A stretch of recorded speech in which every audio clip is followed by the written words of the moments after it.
Hey everybody, Will with Strong Turf here. Today is Thursday, the first week of mowing season, and this week has been crazy.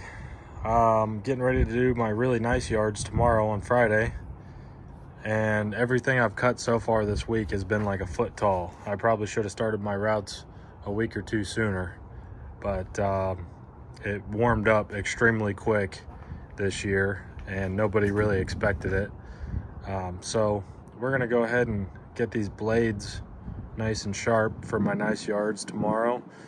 And I'm gonna walk you through the process of how to do that on the Scag V-Ride II. So first step is you're gonna take off your protective plate. And in here on your spindles, these are the nuts that need to come off to release your blades. On the larger V-Rides, you'll have 3 of them, but on this 36-inch, I've got 2 of them. So the best way to go about doing this is to prop your mower up on the corner of the trailer like so, with one side hanging off, and that will give you enough clearance for that blade to drop down and out of place and let you slide it out. Now, while you've got it propped up like this, it's not a bad idea to get in the habit of taking a putty knife and scraping off these edges of the deck where all the grass builds up. Just kind of get in the habit of doing that every blade sharpening. Now these nuts come off with a 24 millimeter, I believe it is, or a 15/16. Yeah, 24. Let's see. Yep. Now I've got this big giant Milwaukee 1/2-inch impact that I bought last year. This thing works wonders. But if you don't have something like that, a little 12-volt impact will work just as well. You know, you might have to hold the trigger for a while and let it hammer that thing off, but I mean, if it's Milwaukee, it ain't gonna break, so just go ahead and let her eat. Now, just in case you're wearing headphones, I'm not gonna crank this thing, but I've already loosened it. And once you take that nut off, your blade assembly will come out like that. Now you've got a spacer, your blade, your rod, and a washer. I'll just keep that washer on the bottom there for now so it stays. And now we'll go to the other side. My only complaint with this 1/2-inch impact is it's a pain trying to fit it down in there. But it does work. Now we got our second blade. Take our spacer off and keep all our hardware together. And there we have it. This is not a sponsored video, but I have to say, this sharpening jig from All American Sharpener is a lifesaver when it comes to sharpening these blades. They've also got a model that allows you to switch between 45 degrees and 30 degrees. Mine is just the standard 30-degree jig. So your blade sits in there like that. You tighten your handle to hold it in, attach your grinder to the arm here, and it keeps it at a 30-degree angle and sharpens it. Now, I have made myself a little jig years past, and I'll go ahead and put a blade in here and show you what I've done with this. So this little jig has a couple machine screws that kind of hold it in place with a bolt that goes through and locks it in. And this keeps the blade flat or flat-ish to where I can kind of just keep the grinder flat and it'll sharpen it at the 30-degree angle that I need. So this piece of wood is at a 30-degree angle. If you don't have $200 to buy a jig, then you can definitely jerry rig something like that. We've got the blade in our jig. Got our grinder hooked up, and we will turn this on and just run it up the blade. Now your disc that you want to buy,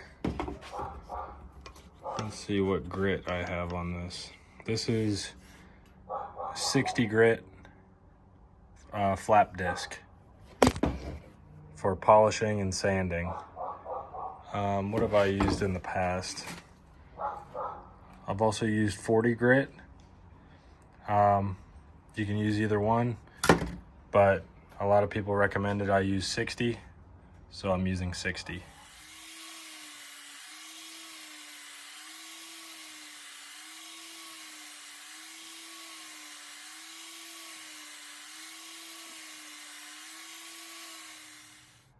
Now, some people will say balancing your blades is very important. Some people will say they've never done it in their entire career. But a way to balance your blades is take a little screw, put it in your workbench, put your blade on there. And so this side is starting to hang a little low. So that means we'll take more metal off of this side. We'll grind more off of that side. Now, when you're sharpening these, you want to do your best to not get into this little groove as best you can. So what I do is kind of hit this point with the tip of the flap disc, and then as I'm going up, I kind of flatten it out as to not hit that little notch and round that off. Now, you really don't want these things to be razor blades. I've got that one pretty sharp, but I'm gonna go a little bit further on this one. It's not sharp to the point where it'll cut me if I run my hand along it. It's almost to that point, but I'm gonna do a couple more passes on those, get them a little bit more sharp. But really, if you get them to be the point where they're razor blades, they're just gonna dull a lot quicker, and you're gonna get little chunks and stuff taken out of your blades, which is never good. So yeah, don't get them as sharp as you possibly can. Get them like 75–80% of the way there, and then call it good.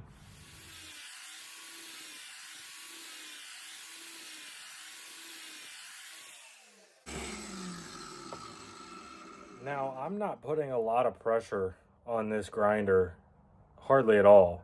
I'm pretty much just gliding it right across the surface of the blade. You really don't want to press down into the material. It's actually not recommended that you do that. You really just want to do light and deliberate strokes across the surface. Just let the weight of the grinder do all the work for you. Another thing too, you don't want to get these blades extremely hot. If your blades are super dull, you know, go over them 20 or 30 times as needed.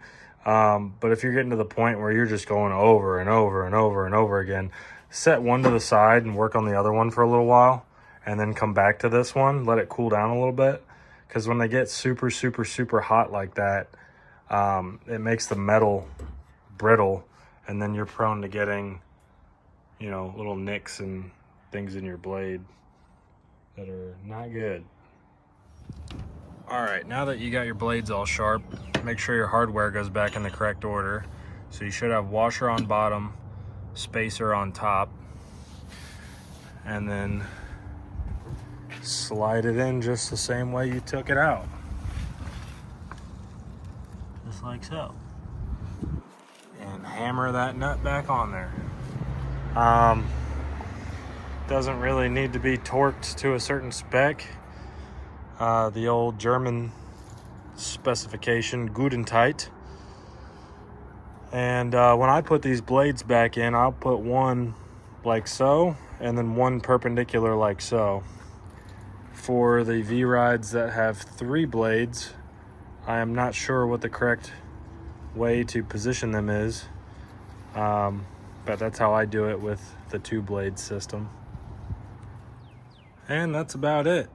So if this video helped you out, leave me a like. If you have any questions, leave me a comment and I'll try to answer any that you may have. And have a great day.